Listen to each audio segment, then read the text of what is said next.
माननीय सदस्यगण, संसद के इस समवेत सत्र को संबोधित करते हुए मुझे हार्दिक प्रसन्नता हो रही है।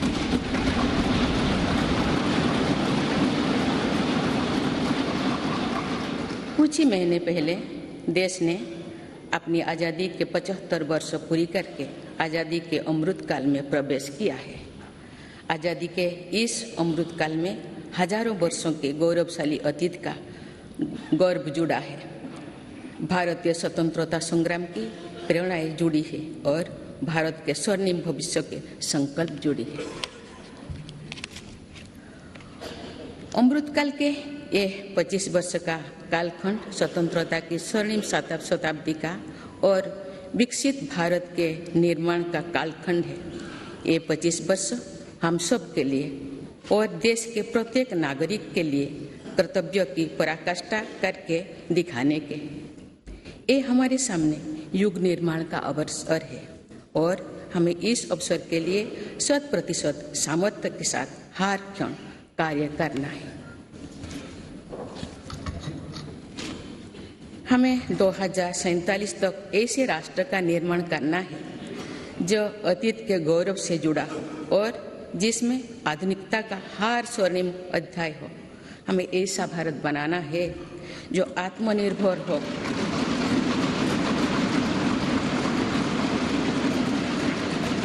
और जो अपने मानवीय दायित्वों का पूरा करने के लिए भी समर्थ हो। ऐसा भारत हो जिसमें गरीबी ना हो, जिसका मध्यम वर्ग भी वैभव से युक्त हो। ऐसा भारत हो जिसकी युवा शक्ति और नारी शक्ति समाज और राष्ट्र को दिशा देने के लिए सबसे आगे खड़े हो, जिसके युवा समय से 2 कदम आगे चलते हो। ऐसा भारत जिसकी विविधता और अधिक उज्जवल हो, जिसकी एकता और अधिक अटल हो।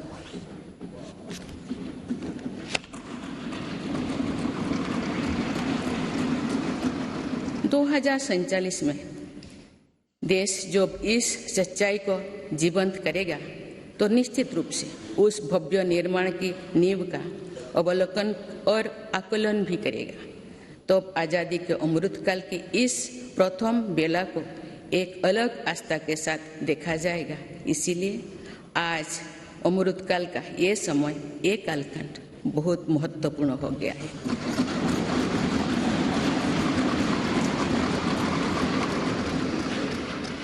माननीय सदस्यगण, मेरी सरकार को देश के लोगों ने जो पहली बार सेवा का अवसर दिया तब सबका साथ सबका विकास के मंत्र से हमने शुरुआत की थी। समय के साथ इसमें सबका विकास, सबका विश्वास और सबका प्रयास भी जुड़ा गया।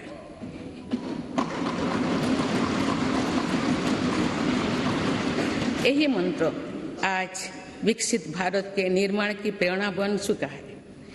विकास के ये कर्तव्य पथ पर चलते हुए मेरी सरकार को कुछ ही महीने में 9 वर्ष पूरी हो जाएगी।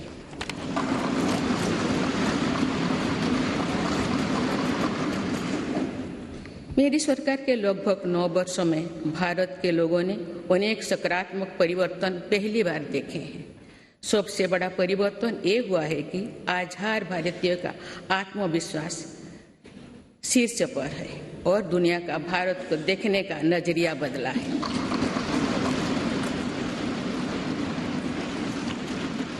जो भारत कभी अपनी अधिकांश समस्याओं के समाधान के लिए दूसरों पर निर्भर था, वही आज दुनिया की समस्याओं के समाधान का माध्यम बन रहा है।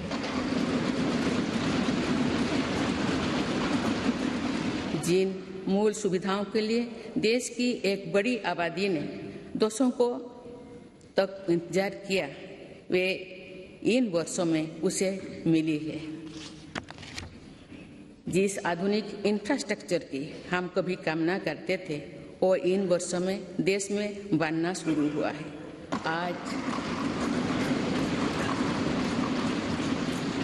आज भारत में ऐसा डिजिटल नेटवर्क तैयार हुआ है जिससे विकसित देशों में प्रेरणा ले रही है।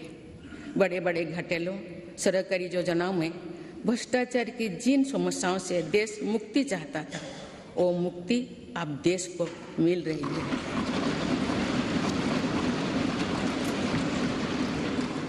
पॉलिसी पैरालिसिस के चर्चा से बाहर आकर आज देश की पहचान तेज विकास और दूरगामी दृष्टि के लिए गए फैसलों के लिए भी जाने जाते हैं।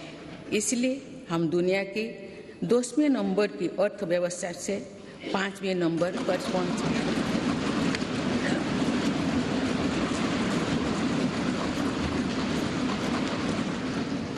यही वो नींव है जो आने वाले 25 साल में विकसित भारत के निर्माण के आत्मविश्वास को बुलंद करेगी। माननीय सदस्यगण, भगवान बसवेश्वर ने कहा था, कायोकवे कैलाश, अर्थात कर्म ही पूजा है, कर्म में ही सिद्ध। उनके दिखाई मार्ग पर चलते हुए मेरी सरकार राष्ट्र निर्माण के कर्तव्य को पूरा करने में तत्परता से जुटी है। आज भारत में एक स्थिर, निडर, निर्णायक और बड़े सपनों के लिए काम करने वाली सरकार है।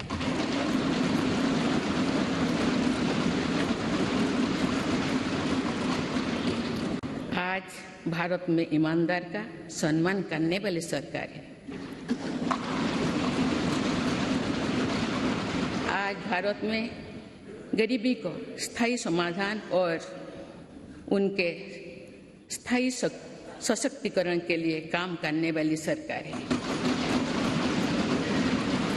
आज भारत में अभूतपूर्व स्पीड और स्केल पर काम करने वाली सरकार है। आज भारत में इनोवेशन और टेक्नोलॉजी के माध्यम से जन कल्याण को सर्वोपरि रखने वाली सरकार है। आज भारत में महिलाओं के सामने से हार बाधा को दूर करने वाली सरकार है। आज भारत में प्रगति के साथ ही प्रकृति का भी संरक्षण करने वाली सरकार है। आज भारत में विरासत के संरक्षण के साथ ही आधुनिकता को बढ़ावा देने वाली सरकार है। आज भारत में अपनी वैश्विक भूमिका को लेकर आत्मविश्वास से आगे बढ़ने वाली सरकार है। माननीय सदस्यगण, मैं आज इस सत्र के माध्यम से देशवासियों का आभार व्यक्त करती हूँ कि उन्होंने लगातार 2 बार एक स्थिर सरकार को चुना है। मेरी सरकार ने देश हित को सदैव सर्वोपरि रखा। नीति रणनीति में संपूर्ण परिवर्तन की इच्छा शक्ति दिखाई।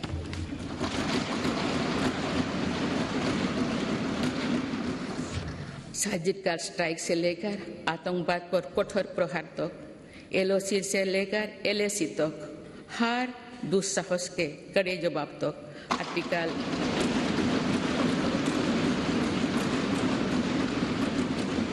आर्टिकल 370 को हटाने से लेकर 3 तलाक तक मेरी सरकार की पहचान एक निर्णायक सरकार की रही है।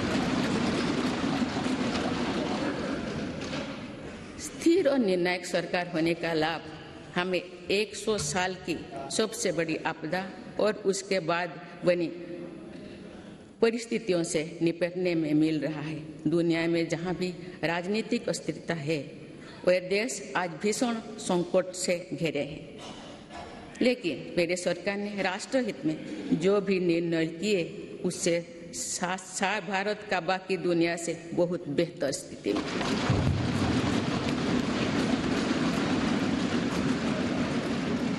माननीय सदस्यगण, मेरी सरकार का स्पष्ट मत है कि भ्रष्टाचार लोकतंत्र का और सामाजिक न्याय का सबसे बड़ा दुश्मन है।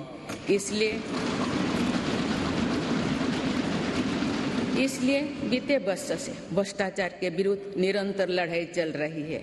हमने सुनिश्चित किया है कि व्यवस्था में ईमानदार का सम्मान होगा।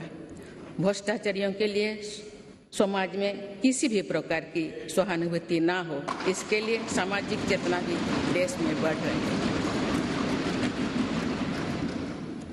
बीते वर्षों में भ्रष्टाचार मुक्त इकोसिस्टम बनाने की दिशा में बेनामी संपत्ति अधिनियम को नोटिफाई किया गया है।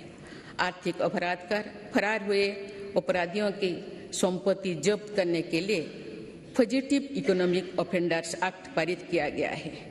सरकारी कामों में पक्षपात और भ्रष्टाचार के चलन को भी खत्म करने के लिए प्रभावी सिस्टम बनाया गया है।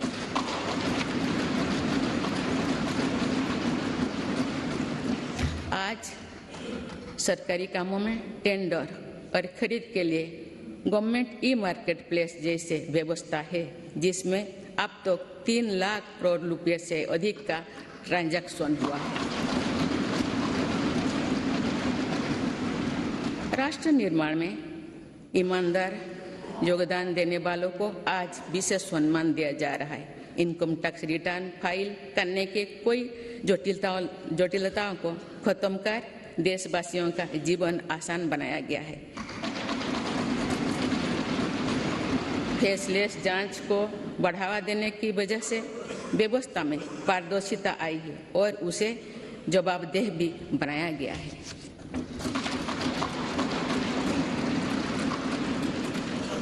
पहले टैक्स रिफंड के लिए लंबा इंतजार करना पड़ता था। आज ITR भरने के कुछ ही दिनों के भीतर रिफंड मिल जाता है। आज GST से पारदर्शिता के साथ साथ करदाताओं की गरिमा भी सुनिश्चित हो रही है।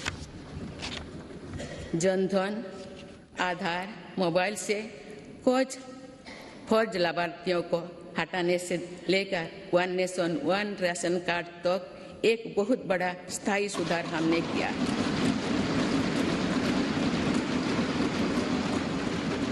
बीते वर्षों में DBT के रूप में, डिजिटल इंडिया के रूप में एक स्थायी और पारदर्शी व्यवस्था देश ने तैयार की है। आज 300 से ज्यादा योजनाओं का पैसा सीधे लाभार्थियों के बैंक खाते तक पहुंच रहा है।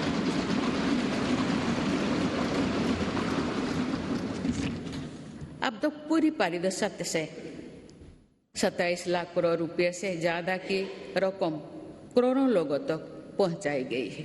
वर्ल्ड बैंक की रिपोर्ट करती है कि ऐसा योजना और ऐसी व्यवस्थाओं के कारण ही कोरोना काल में भारत करोड़ों लोगों को गरीबी रेखा से नीचे जाने से बचा पाया है।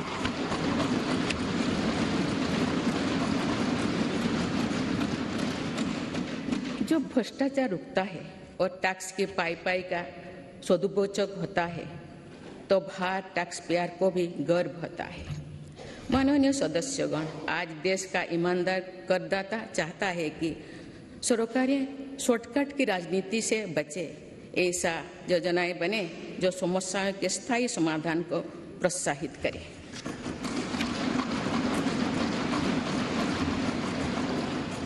जिनसे सामान्य जीवन का सशक्तिकरण हो। इसलिए मेरी सरकार ने वर्तमान चुनौतियों से निपटने के साथ ही देशवासियों के दीर्घकालीन सशक्तिकरण पर बल दिया है। गरीबी हटाओ आप केवल नारा नहीं रह गया है, आप मेरी सरकार द्वारा गरीब की चिंताओं का स्थायी समाधान करते हुए उसे सशक्त बनाने के काम किया जा रहा है।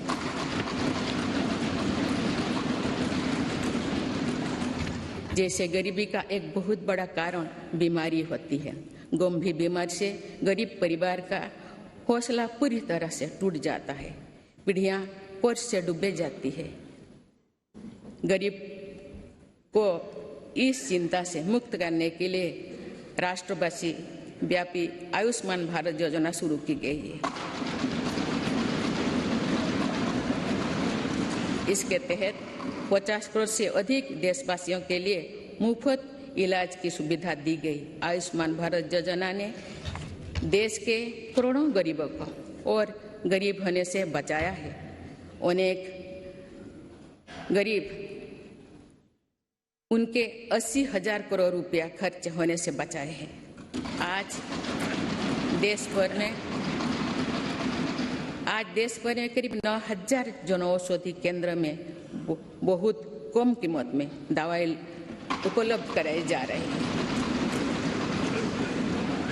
इससे बीते वर्षों में गरीबी के करीब 20,000 करोड़ रुपया बचे हैं। यानी सिर्फ आयुष्मान भारत और जन औषधि परियोजना से ही देशवासियों को 1 लाख करोड़ रुपया की मदद हुई।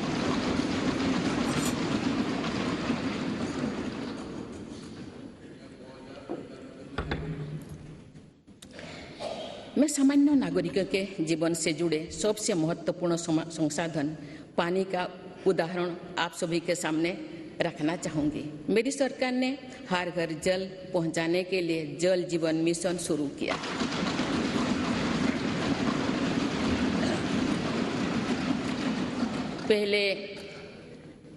उसके पहले तक 7 दशकों में देश में करीब 3.25 करोड़ घर तक ही पानी का कनेक्शन पहुंचा था, लेकिन जल जीवन मिशन के तहत इन 3 वर्षों में से करीब 11 करोड़ परिवार पाइप वाटर सप्लाई से जुड़ चुके हैं।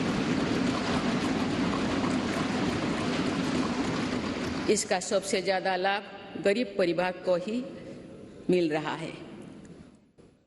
उसकी चिंता का स्थायी समाधान हो रहा है। बीते वर्षों में सरकार ने 3.5 करोड़ से अधिक गरीब परिवारों को पक्का घर बनाकर दिया है। जब घर मिलता है तो नया आत्मविश्वास आता है। इससे उस परिवार का वर्तमान तो सुधरता ही है, उस घर में जो संतान बड़े होते हैं उसके आत्मविश्वास में भी वृद्धि होती है। सरकार ने टॉयलेट, बिजली, पानी, गैस ऐसे हर मूल सुविधा की चिंता से गरीब को मुक्त करने का प्रयास किया है। इससे देश की जनता को भी ये विश्वास हुआ है कि सरकार योजना और सरकारी लाभ वास्तव में जमीन पर पहुंचा है और भारत जैसे विशाल देश में भी 100% कवरेज यानी सैचुरेशन संभव है। हमारी ग्रंथों में लिखा है, अयं निजः परोवेति गणना लघुचेतसम्, यानी ये अपना है, ये पराया है। ऐसी सोच सही नहीं होती। मेरी सरकार ने बिना किसी भेदभाव के हर वर्ग के लिए काम किया है। बीते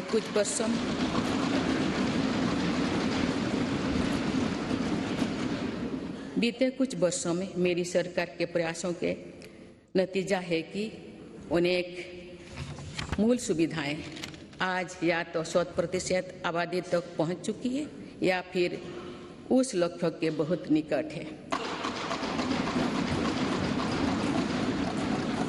मेरी सरकार हर योजना में 100% सैचुरेशन के साथ ही अंत्योदय के प्रति भी पूरी निष्ठा से काम कर रही है। हमारी कोशिश है कि योजनाओं का लाभ सही और सभी लाभार्थियों को मिले, कोई भी सरकार की योजना के लाभ से वंचित ना हो। माननीय सदस्यगण, हमने देखा है कि कोरोना काल के दौरान दुनिया भर में किस तरह गरीब के लिए गुजारा मुश्किल हो गया था, लेकिन भारत उन देशों में से एक है जिसने गरीब का जीवन बचाने का सर्वोच्च प्राथमिकता दी।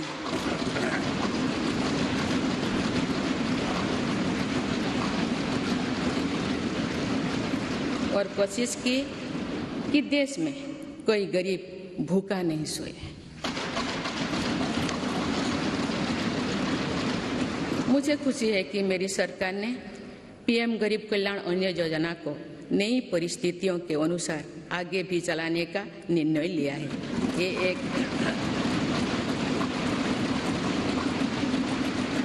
ये एक संवेदनशील और गरीब हितैषी सरकार की पहचान है।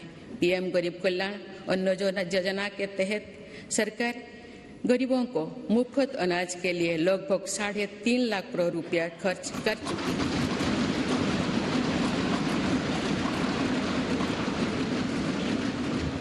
आज इस योजना की प्रशंसा पूरे विश्व में हो रही है। इस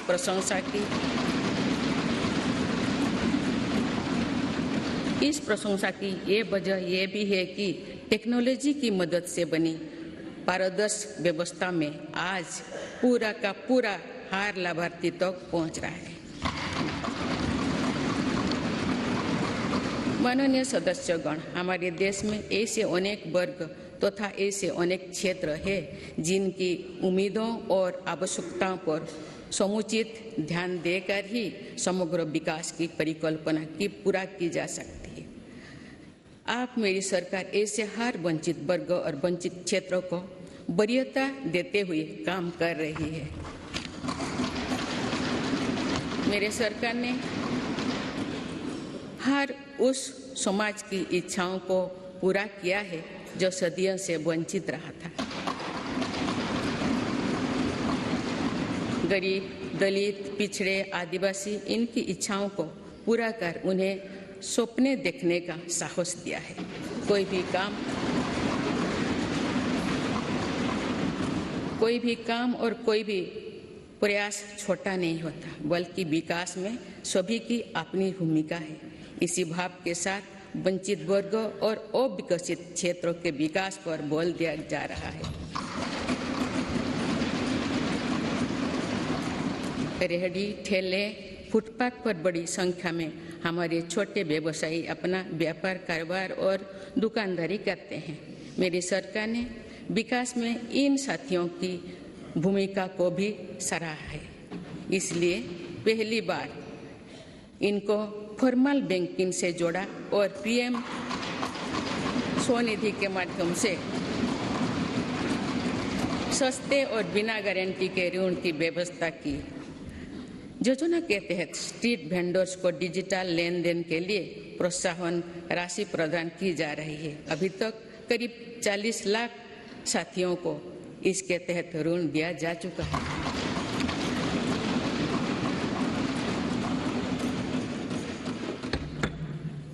मेरी सरकार की प्राथमिकता में देश के 11 करोड़ छोटे किसान भी है।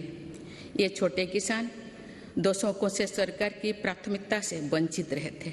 आप इन्हें सशक्त और समृद्ध करने के लिए हर तरह की कोशिश की जा रही है। पीएम किसान सम्मान निधि के तहत इन छोटे किसानों को 2.25 लाख करोड़ रुपया से अधिक की मदद दी गई।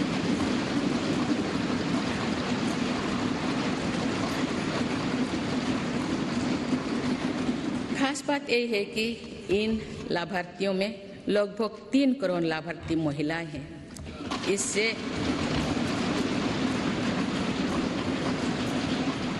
इससे अभी तक लगभग 54,000 करोड़ रुपया महिला किसानों को मिल चुकी है।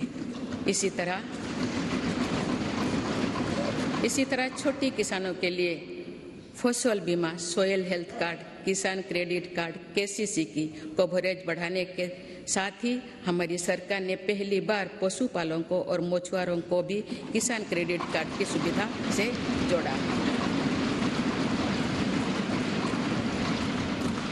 किसानों के सामर्थ्य को बढ़ाने के लिए एफपीओ यानी फार्मर प्रोड्यूसर ऑर्गेनाइजेशंस की स्थापना से लेकर फसलों के एमएसपी में वृद्धि करते हुए मेरी सरकार छोटे किसानों के साथ मजबूती से खड़ी।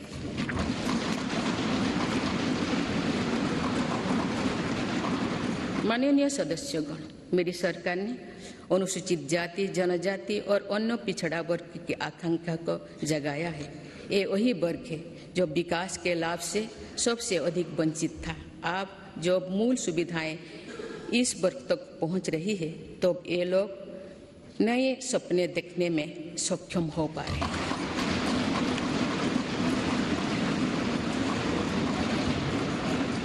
अनुसूचित जाति के सामाजिक आर्थिक सशक्तिकरण के लिए डॉक्टर अंबेडकर उत्सव धाम, अमृत जलधारा और युवा उद्यमी योजना जैसे कार्यक्रम चलाए जा रहे हैं।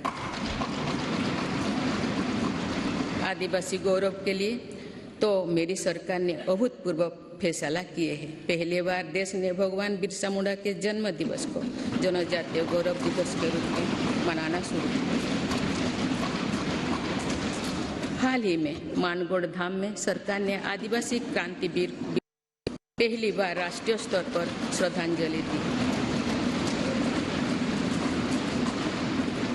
आज 36,000 से अधिक आदिवासी बाहुल्य वाले गांवों को प्रधानमंत्री आदि आदर्श ग्राम योजना के तहत विकसित किया जा रहा है। आज देश में 400 से अधिक एकलव्य मॉडल स्कूल आदिवासी क्षेत्रों में खुल चुकी है। देश भर में 3,000 से अधिक वन धन विकास केंद्र आजीविका के लिए साधन बने हैं। मेरी सरकार ने राष्ट्रीय पिछड़ा वर्ग आयोग को संवैधानिक दर्जा देकर ओबीसी के वेलफेयर के लिए हमारी प्रतिबद्धता को स्पष्ट किया है। बंजारा, घुमंतु और अर्ध-घुमंतु समुदाय के लिए भी पहली बार वेलफेयर एंड डेवलपमेंट बोर्ड का गठन किया गया है। माननीय सदस्यगण, देश में 100 से अधिक जिले ऐसे थे जो विकास के अनेक पैमानों से पीछे रह गए थे। सरकार ने इन जिलों को आकांक्षी जिले एस्पिरेशनल डिस्ट्रिक्ट घोषित कर इनके विकास पर ध्यान दिया। आज ये जिले देश के दूसरे जिले से बराबरी की ओर बढ़ रही है।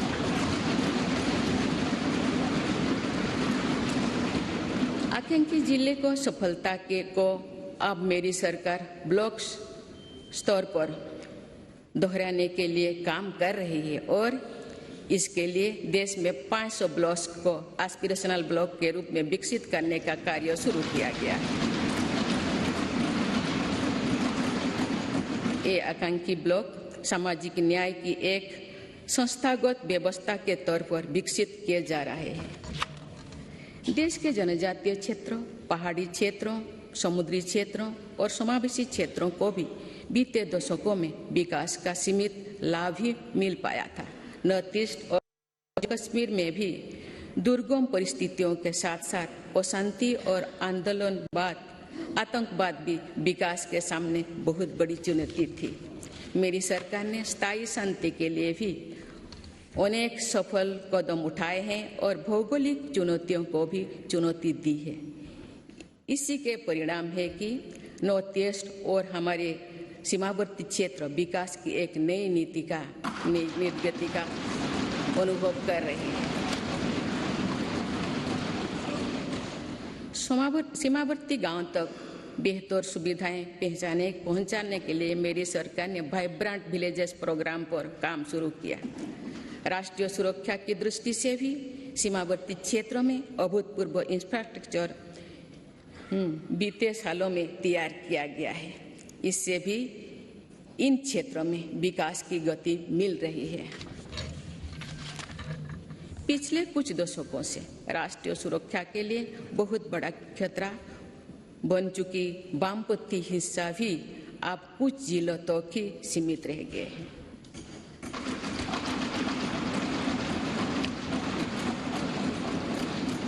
माननीय सदस्यगण, मेरी सरकार की एक बहुत बड़ी उपलब्धि महिला सशक्तिकरण की रही है। इस संदर्भ में मुझे नारी शक्ति नामक एक प्रेरक कविता का स्मरण होता है, जिसे भारतीय साहित्य की अमर विभूति स्वाधीनता सेनानी तथा ओडिया भाषा की सुप्रसिद्ध नारी कवि उत्कल भारती कुंतला कुमारी सावत ने लिखा था। आज से लगभग 100 वर्ष पहले उन्होंने ये उद्घोष किया था, वसुंधरा तले भारत रमणी नुहे हीन नुहे दिन अमर कीर्ति कोटि जुगे केबे जगत नुहे बोलिना। अर्थात भारत की नारी पृथ्वी पर किसी की तुलना में ना तो हीन है ना दीन है। संपूर्ण जगत में उसकी अमर कीर्ति युगों युगों तक कभी लुप्त नहीं होगी, यानी सदैव बनी रहेगी। मुझे ये देखकर गर्व होता है कि आज की हमारी बहनें और बेटियां उत्कल भारती के सपनों के अनुरूप विश्व स्तर पर अपनी कीर्ति पताका लहरा रहे हैं। मुझे प्रसन्नता है कि महिलाओं की ऐसी प्रगति के पीछे मेरी सरकार के प्रयासों का संबल रहा है।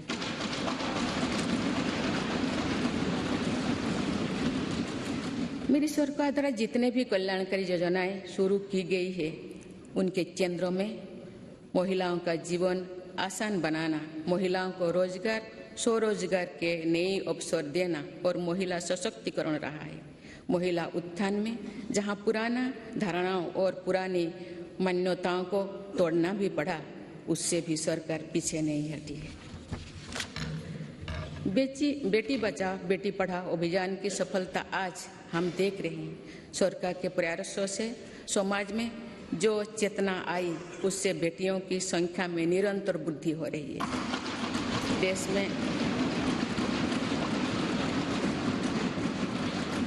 देश में पहली बार पुरुषों की तुलना में महिलाओं की संख्या अधिक हुई है एवं महिलाओं का स्वास्थ्य भी पहले के मुकाबले और बेहतर हुआ है। प्रधानमंत्री सुरक्षित मातृत्व अभियान हो या फिर प्रधानमंत्री मातृ वंदना योजना, इनमें माँ और बच्चे दोनों की जीवन को बचाने में हम सफल रहे हैं। आयुष्मान भारत योजना की भी लगभग 50% लाभार्थी महिलाओं ही है। माननीय सदस्य लोगों, मेरी सरकार बेटियों की पढ़ाई से लेकर उनके करियर तक हर बाधा को दूर करने का प्रयास कर रही है। देश के सरकारी स्कूलों में बेटियों के लिए अलग टॉयलेट का निर्माण हो या फिर सैनिटरी पैड से जुड़ी योजना, इससे बेटियों के ड्रॉप आउट रेट भी बहुत कम आई है। स्वच्छ भारत अभियान से महिलाओं की गरिमा तो बढ़ी ही है, इससे एक सुरक्षित माहौल भी उन्हें मिला है। सुकन्या सुजना समृद्धि योजना से देश भर की करोड़ों बेटियां के बेहतर भविष्य के लिए पहली बार सेविंग अकाउंट खुली है। नई राष्ट्रीय शिक्षा नीति में भी बेटियां की शिक्षा के लिए अनेक महत्वपूर्ण कदम उठाई गई है।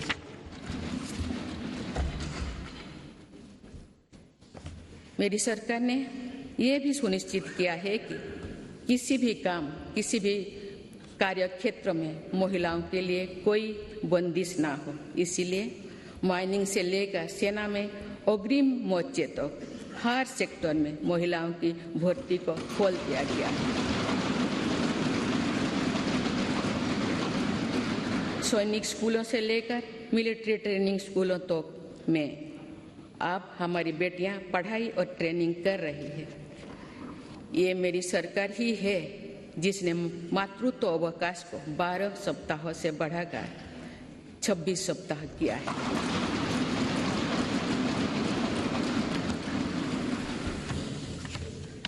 मुद्रा योजना की लगभग 70% लाभार्थी महिला उद्यमी ही है। एक स्टडी के अनुसार इस योजना से महिलाओं की आर्थिक शक्ति और सामाजिक फैसलों में उनकी भागीदारी बढ़ी है। पीएम आवास योजना के तहत मिलने वाली घरों की रजिस्ट्री भी महिलाओं के नाम पर होने से महिलाओं का आत्मविश्वास बढ़ा है। जन धन योजना से पहली बार देश में बैंकिंग सुविधाओं में महिलाओं और पुरुषों के बीच अब बराबरी आ गई है। देश में इस समय 80 लाख से ज्यादा स्वयं सहायता समूह भी काम कर रहे हैं, जिनमें करीब 9 करोड़ महिलाएं जुड़ी हुई हैं। इन महिला स्वयं सहायता समूहों को सरकार द्वारा लाखों करोड़ रुपए की मदद दी जा रही है। माननीय सदस्यगण, हमारी विरासत हमें जोड़ों से जड़ती है और हमारा विकास आसमान पर छूने का हौसला देता है। इसीलिए मेरी सरकार ने विरासत को मजबूती देने और विकास को प्राथमिकता देने की राह चुनी।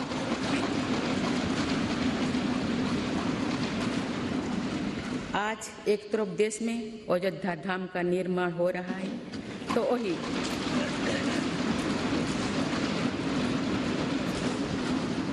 वही दूसरी तरफ आधुनिक संसद भवन भी बन रहा है।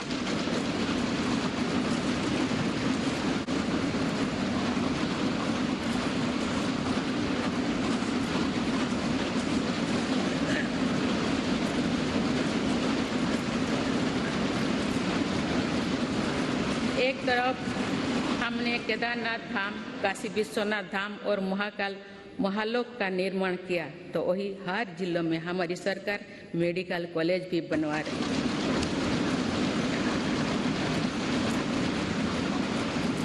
एक तरफ हम अपने तीर्थ और ऐतिहासिक धरोहर का विकास कर रहे हैं, तो वही दूसरी तरफ भारत दुनिया की बड़ी स्पेस पावर बन रहा है।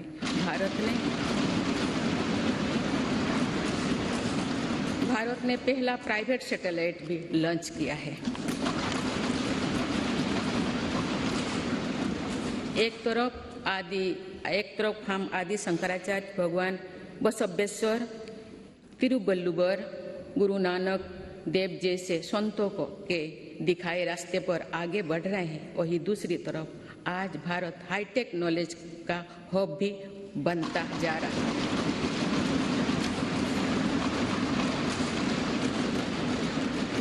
एक तरफ हम काशी तमिल संगमम के जरिए एक भारत श्रेष्ठ भारत की भावना को मजबूत कर रहे हैं, तो वही one nation one ration card जैसे आधुनिक व्यवस्था भी बन रही है। डिजिटल इंडिया और 5G टेक्नोलॉजी में भारत के सामर्थ्य का लोहा आज पूरी दुनिया में मान्य है। आज भारत जहां योग और आयुर्वेद जैसी अपनी पुरातन विधाओं को पूरी दुनिया तक पहुंचा रहा है, वही दूसरी तरफ फार्मेसी ऑफ वर्ल्ड की नई पहचान भी सशक्त कर रही है।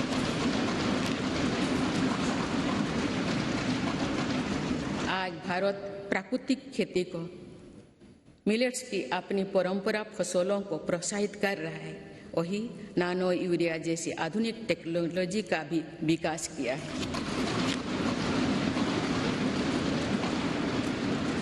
खेती के लिए एक तरफ जहां ग्रामीण इंफ्रास्ट्रक्चर को हम बेहतर बना रहे हैं, वही दूसरी तरफ ड्रोन टेक्नोलॉजी से, सोलर पावर से किसान को ताकत दे रहे हैं।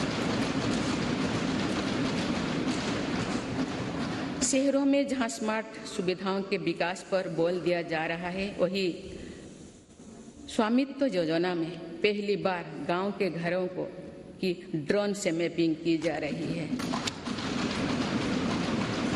आजादी के अमृत महोत्सव पर जहां आज हर जिले में 75 अमृत सरोवर बनाया जा रहा है, तो वही सैकड़ों आधुनिक वंदे भारत ट्रेनें भी लॉन्च किया जा रहा है। एक और हमारे व्यापार की परंपरागत ताकत नदी जल मार्ग और बंदरगांव को भी आधुनिक बनाया जा रहा है, तो मल्टी मॉडल कनेक्टिविटी और लॉजिस्टिक पार्क का नेटवर्क भी तैयार हो रही है।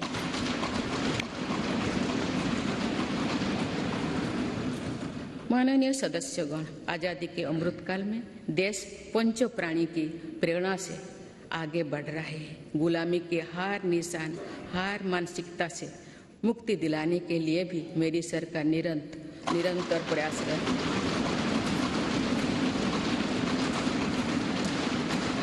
जो कभी राजपथ था वो अब कर्तव्य पथ बन चुका है। आज कर्तव्य पथ पर नेताजी सुभाष चंद्र बोस की प्रतिमा हर भारतीय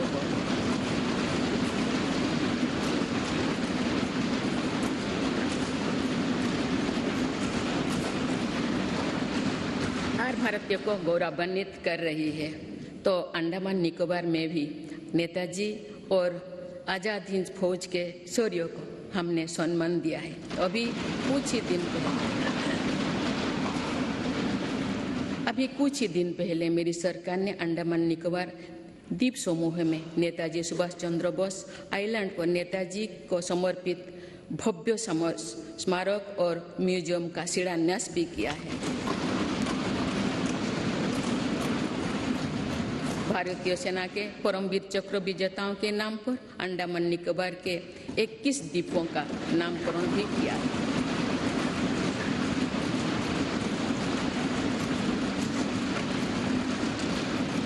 एक तरफ नेशनल वॉर मेमोरियल आज राष्ट्रीय शौर्य का प्रतीक बन गया है, तो वही हमारी नौसेना को भी आप छत्रपति वीर शिवाजी महाराज का दिया प्रतीक मिल गया।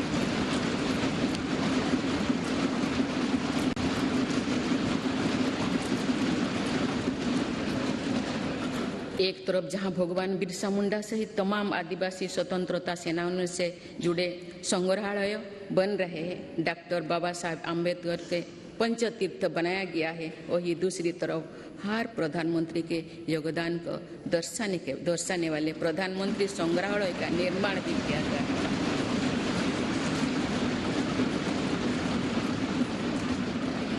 देश में प्रथम वीर बाल दिवस को भी पूरे गर्व और श्रद्धा के से मनाया गया। इतिहास की पीड़ाओं और उनके साथ जुड़े शिक्षाओं को जागरूक रखने के लिए देश में विभाजन विभीषिका स्मृति दिवस की शुरुआत भी मेरी सरकार ने की।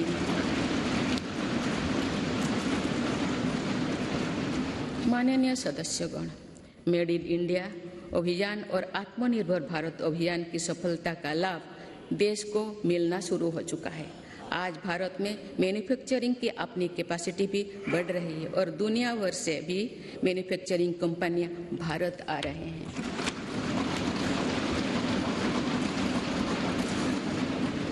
आज हम भारत में ही सेमीकंडक्टर चिप से लेकर हवाई जहाज के निर्माण तक के लिए प्रयास शुरू कर चुके हैं। ऐसे ही प्रयासों का परिणाम है कि भारत में बने सामान का निर्यात लगातार बढ़ रहा है। कुछ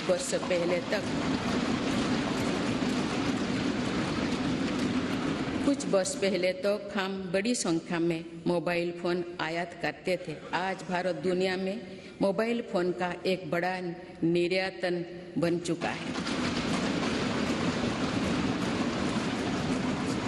देश में खिलौना के आयात में 70% कमी आई है, जबकि निर्यात 60% से भी ज्यादा बढ़ गया। मेरी सरकार की नई पहल के परिणाम स्वरूप हमारे रक्षा निर्यात 6 गुना हो गया है। मुझे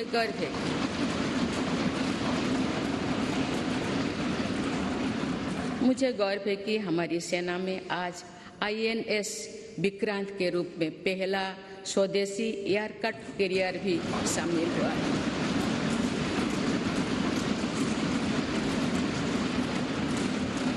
हम मैन्युफैक्चरिंग के नए सेक्टर में ही प्रवेश नहीं करे हैं, बल्कि खादी और ग्रामोद्योग जैसे अपनी पारंपरिक सेक्टर में भी प्रशंसनीय काम कर रहे हैं।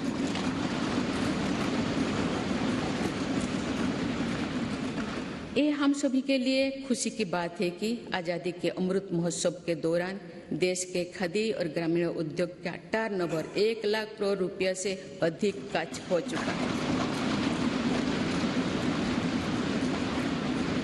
मेरी सरकार के प्रयासों से खादी के बिक्री में 4 गुना बढ़ी है। माननीय सदस्यगण, मेरी सरकार ने इनोवेशन और एंटरप्रेन्योरशिप पर निरंतर अभूतपूर्व बल दिया है। इससे दुनिया की सबसे युवा आबादी वाले हमारे देश की ताकत का सदुपयोग हो रहा है। आज हमारे युवा अपने इनोवेशन की ताकत दुनिया को दिखा रहे हैं। 2015 से भारत ग्लोबल इनोवेशन इंडेक्स में 81 स्थान पर था। अब हम 40वें स्थान पर पहुंच गए।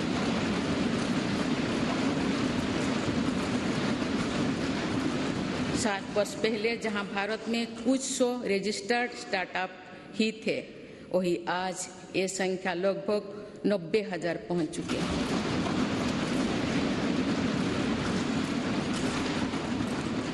आज के युग में हमारी सेनाओं का भी युवा शक्ति में समृद्ध होना, युद्ध शक्ति में निपुण होना, टेक्नोलॉजी की पावर से लेस रहना बहुत अहम है।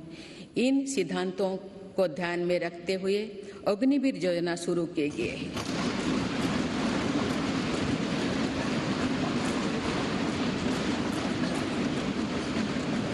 इससे देश की युवा शक्ति को सेनाओं के माध्यम से राष्ट्र की सेवा का अधिकतम अवसर मिलेगा। मेरी सरकार देश के युवाओं की शक्ति को खेलों के जरिए भी देश के सम्मान से जोड़ रही है। हमारे खिलाड़ियों ने कॉमनवेल्थ गेम्स से लेकर ओलंपिक और पैरा गेम्स से अभूतपूर्व प्रदर्शन कर ये साबित किया है कि उनकी प्रतिभा किसी से भी कम नहीं।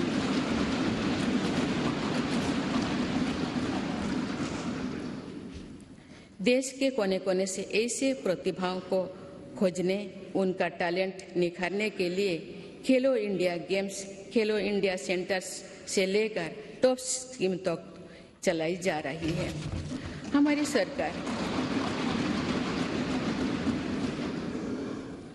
हमारी सरकार दिव्यांग कल्याण को लेकर भी पूरी तरह संवेदनशील है। देश में एक साइन लैंग्वेज और सुगम्य भारत अभियान ने दिव्यांग युवकों को बहुत मदद दी है। माननीय सदस्यगण, बीते दशकों में हमने भारत के इंफ्रास्ट्रक्चर के निर्माण में दो बड़ी चुनौतियां देखी है। एक, इंफ्रास्ट्रक्चर के बड़े प्रोजेक्ट समय पर पूरी नहीं हो पाते थे। दूसरा, अलग अलग विभाग, अलग अलग सरकारें अपनी अपनी सुविधा से काम करती थी। इससे सरकारी संसाधनों का दुरुपयोग भी होता था, समय भी अधिक लगता था और सामान्य जन को भी असुविधा होती थी। मेरी सरकार ने पीएम गति शक्ति नेशनल मास्टर प्लान बनाकर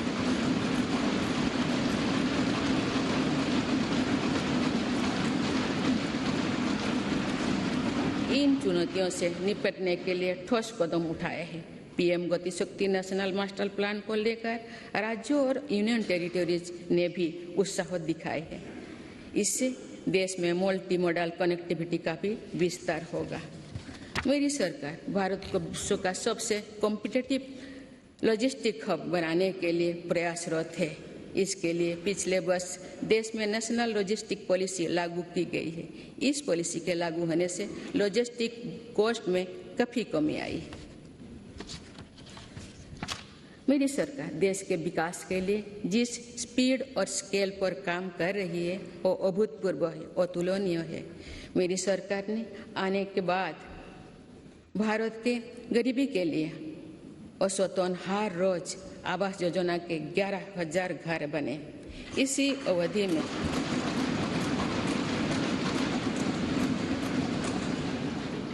अवधि में भारत में हर रोज औसतन 2.5 लाख लोग ब्रॉडबैंड कनेक्शन से जुड़े। हर रोज 55,000 से ज्यादा गैस कनेक्शन दिए गए। मुद्रा योजना के तहत हर रोज 700 करोड़ रुपए से ज्यादा का लोन दिया गया। बीते 8-9 वर्षों में भारत में लगभग हर महीने एक मेडिकल कॉलेज बना है। इस दौरान देश में हर दिन में 2 कॉलेज की स्थापना हुई है। हर सप्ताह एक यूनिवर्सिटी बनी है। सिर्फ 2 साल के भीतर भारत ने 220 करोड़ से ज्यादा वैक्सीन की डोज भी दी है।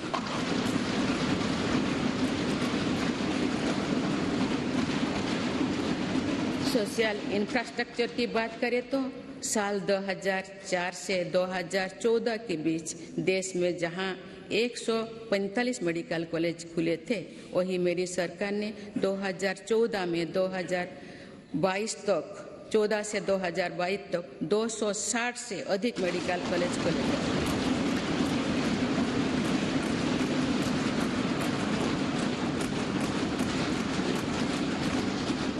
मेडिकल की पढ़ाई कर रहे छात्रों के लिए ग्रेजुएट और पोस्ट ग्रेजुएटों की संख्या अब पहले के मुकाबले देश में दुगुनी हो चुकी है। 2014 से पहले जहां देश में कुल लगभग 725 विश्वविद्यालय थे, वहीं बीते केवल 8 वर्षों में 300 से अधिक नए विश्वविद्यालय बने। इसी दौरान देश में 5,000 से अधिक कॉलेज भी खोले गए हैं। इसी प्रकार फिजिकल इंफ्रास्ट्रक्चर में तो देश में कई नई रिकॉर्ड बने हैं। प्रधानमंत्री ग्राम सड़क योजना में 2013-14 तक देश में करीब 3,81,000 किलोमीटर सड़कें बनी थी, जबकि 2021-22 तक ग्रामीण सड़कों का ये नेटवर्क 7 लाख किलोमीटर से भी ज्यादा हो गया।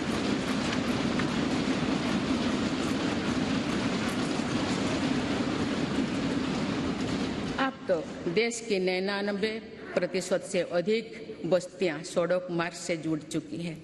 वर्ल्ड बैंक सहित अनेक संस्थाओं की स्टडी के अनुसार ग्रामीण सड़कों से गांव में रोजगार, खेती, शिक्षा और स्वास्थ्य पर बहुत सकारात्मक असर पड़ा। नेशनल हाईवे नेटवर्क में पिछले 8 वर्षों के दौरान 55% से ज्यादा की बढ़ोतरी हुई है।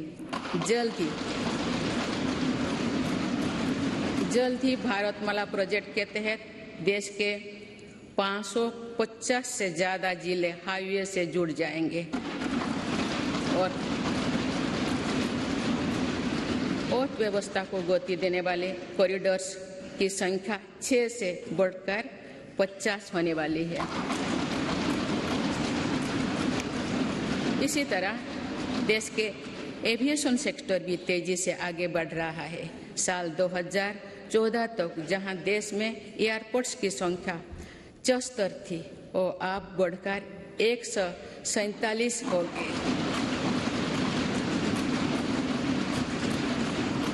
आज भारत दुनिया का तीसरा बड़ा एविएशन मार्केट बन चुका है। इसमें उड़ान योजना की भी बहुत बड़ी भूमिका है। भारतीय रेलवे अपने आधुनिक अवतार में सामने आ रही है और देश के रेलवे मैप में अनेक दुर्गम क्षेत्रों भी जुड़ रहा है। वंदे भारत एक्सप्रेस के रूप में एक आधुनिक और सेमी हाई स्पीड ट्रेन भारतीय रेल का हिस्सा बन चुका है।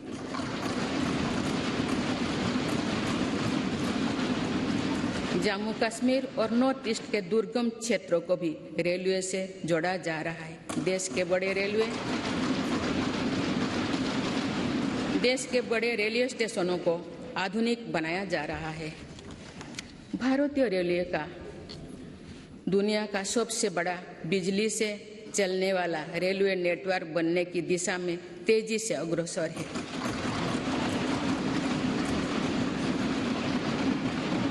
भारतीय रेल को सुरक्षित बनाने के लिए स्वदेशी टेक्निक कोबोज का भी हम तेजी से विस्तार कर रहे हैं।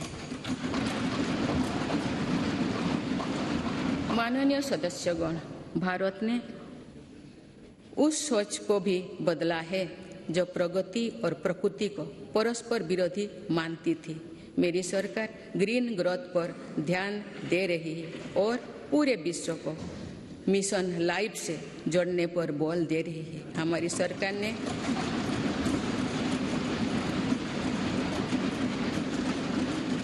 हमारी सरकार ने पिछले 8 वर्षों में सोलर एनर्जी क्षमता को करीब 20 गुना बढ़ाया है।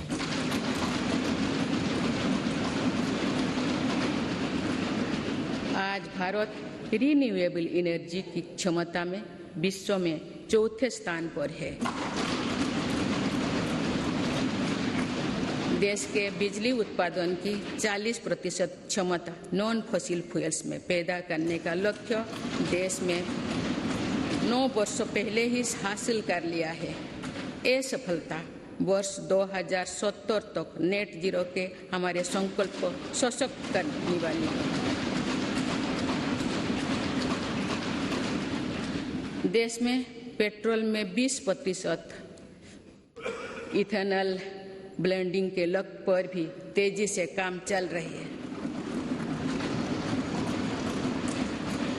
सरकार ने हाल में मिशन हाइड्रोजन को भी स्वीकृति दी है। ये ग्रीन एनर्जी के क्षेत्र में भारत में लाखों करोड़ रुपए की निवेश को आकर्षित करने वाले हैं। इससे फलस्वरूप ग्रीन एनर्जी को लेकर भी और एनर्जी सिक्योरिटी के लिए भी विदेशों में हमारी निर्भरता कम होगी। देश के शहरों में प्रदूषण कम करना भी हमारी बहुत बड़ी प्राथमिकता है। इसीलिए इलेक्ट्रिक मोबिलिटी के लिए बहुत बड़े स्तर पर काम चल रहा है। फेम योजना के तहत राजधानी दिल्ली सहित देश के अनेक शहरों में केंद्र सरकार द्वारा 7,000 से अधिक इलेक्ट्रिक बसें पब्लिक ट्रांसपोर्ट में जोड़ी जा रही है।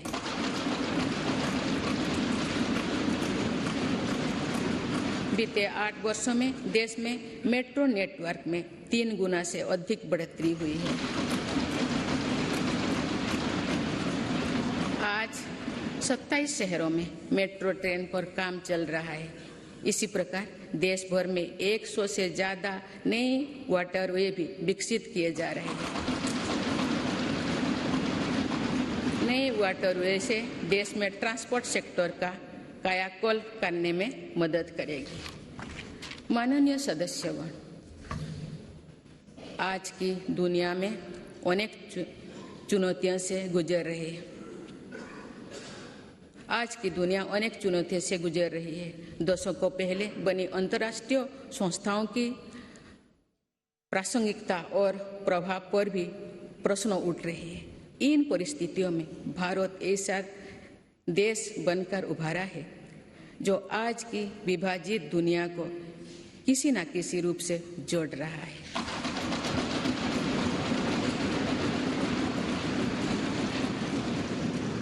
आज भारत उन देशों में से एक है जो ग्लोबल सप्लाई चेन पर विश्वास को फिर से सशक्त कर रहे हैं। इसलिए आज दुनिया भारत की तरफ उम्मीद की नजर से देखते हैं। इस वर्ष भारत G20 जैसे प्रभावी समूह का नेतृत्व कर रहा है।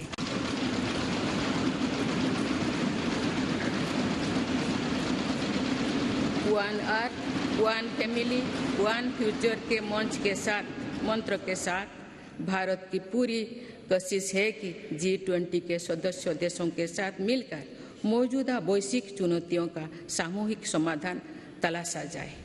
मेरी सरकार इसको सिर्फ एक डिप्लोमेटिक प्रोग्राम तक सीमित नहीं रखना चाहती, बल्कि पूरे देश के प्रयास से भारत के सामर्थ्य और संस्कृति को शोकेस करने का अवसर है।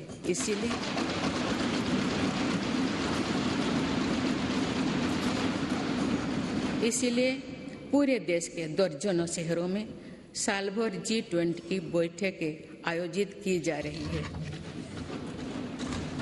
माननीय सदस्यगण, ये भारत के वैश्विक रिश्तों का बेहतरीन दौर है।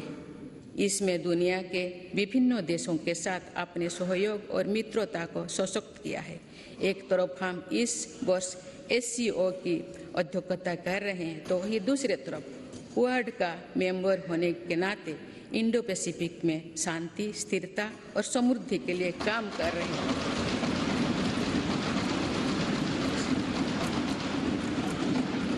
हमने अपने राष्ट्रीय हितों का सर्वोपरि रखते हुए अपने भूमिका का विस्तार किया है। अफगानिस्तान में भूकंप हो या फिर श्रीलंका का संकट, हम सबसे पहले मानवीय सहायता लेकर पहुंचे। भारत को लेकर आज जो सद्भाव है, उसका लाभ हमें अफगानिस्तान और यूक्रेन में पैदा हुए संकट के दौरान भी मिला। संकट में फंसे अपने नागरिकों को हम इन देशों से सुरक्षित लेकर आए।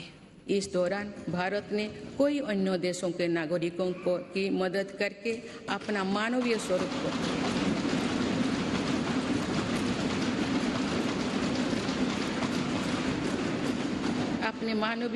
को फिर दुनिया के सामने प्रस्तुत किया। माननीय सदस्यगण, भारत ने आतंकवाद को लेकर जो कड़ा रुख अपनाया है, उसको भी आज दुनिया समझ रहा है।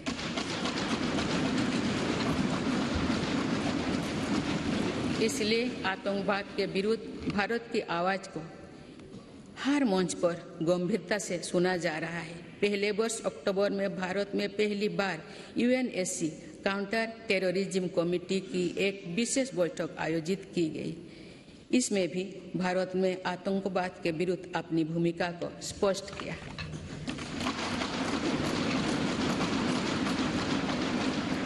साइबर सिक्योरिटी से जुड़ी चिंताओं को भी मेरी सरकार गंभीरता से पूरे विश्व के सामने रख रही है। मेरी सरकार का साफ मानना है कि स्थायी शांति तभी संभव है जब हम राजनीतिक और रणनीतिक रूप से सशक्त होंगे। इसलिए अपनी सैन्य शक्ति के आधुनिकीकरण पर हम निरंतर बल दे रहे हैं।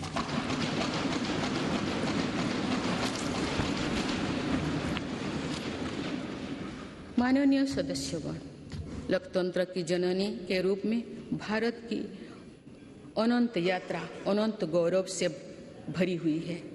हमने लोकतंत्र को एक मानवीय संस्कार के रूप में विकसित किया है, समृद्ध किया है। अपने हजारों वर्षों के अतीत की तरह ही आने वाली सदियों में भी भारत मानवीय सभ्यता को की अविरल धारा की तरह अनवरत गतिमान रहेगा। भारत का लोकतंत्र समृद्ध था, सशक्त था और आगे भी सशक्त होता रहेगा। भारत की जीवटता अमर थी, आगे भी अमर रहेगी। भारत का ज्ञान विज्ञान और अध्यात्म सदियों से विश्व का मार्गदर्शन करता रहा है और आने वाली सदियों में भी विश्व की इसी तरह राह दिखाएगा।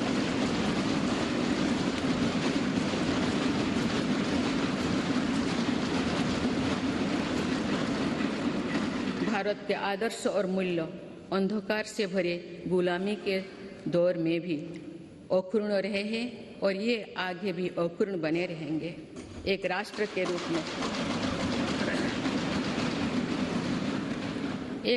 के रूप में भारत की पहचान अतीत में भी अमर थी और भविष्य में भी अमर रहेगी।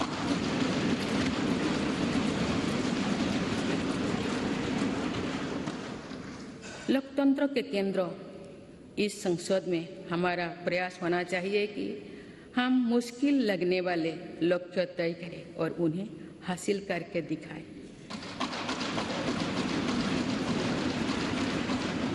जो कल होना है उसे आज पूरा करने की कोशिश करें। जिसे दूसरे कोई आने वाले दिनों में करने के बारे में सोच रहा है उसे हम भारतवासी पहले करके देखा। आइए अपने लोकतंत्र को समृद्ध करते हुए हम उस वेद वाक्यों को आत्मसात करें जिसमें कहा गया है, सों गच्छोधो सों बोधोधं सों बोहो मनांसी जानतम। अर्थात हम सब एक साथ कदम से कदम मिलाकर चले, हमारे संकल्प स्तरों में एकता का प्रवाह हो और हमारे अंतःकरण एक दूसरे से जुड़े।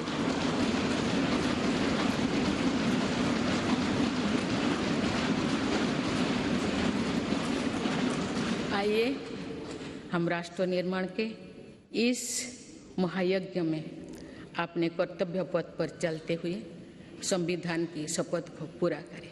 धन्यवाद। जय हिंद, जय भारत।